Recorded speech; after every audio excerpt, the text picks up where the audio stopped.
Sa tagal ng itinakbo po ng paggawa namin ng proyektong ito, sa totoo lang, the Bianca who started to give life to Terra in 2023 is not the same Bianca now na matatapos na ang kwento nitong Encantadia Chronicles Sangre sa 2026. Ang madadala ko na isa is yung patuloy kang maniwala sa sarili mo.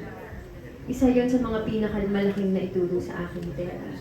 Kahit pa napapaligiran ka ng napakaraming pagsubok, napapaligiran ka ng maraming tao na nagdududa sa'yo, at napapaligiran ka ng isang mundong hindi mo alam kung saan ka papalagay.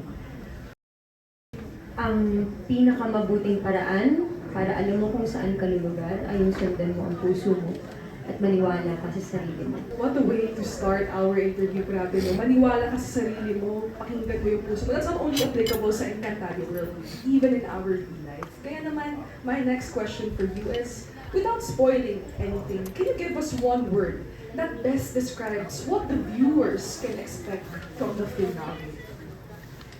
Siguro, the best word to describe it, puno ng puso.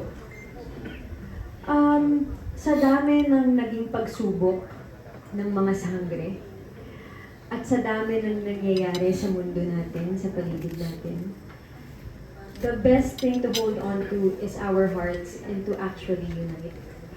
At yun yung mapaparamdam namin sa finale. Na sa kabila ng lahat ng sakit, pighati, lahat ng sakripisyo, ng gera, iisa ang puso naming mga sangre. At yun yung pinakahalaga. What do you think ang sabihin niya sa'yo? Advice, life in general? Well, I feel like compared to Mitena, I'm kind of killing it. So she's gonna tell me you're doing great, sweetie. I think, yeah, I would not follow any advice from Mitena at the moment. I think she has some issues that she needs to figure out.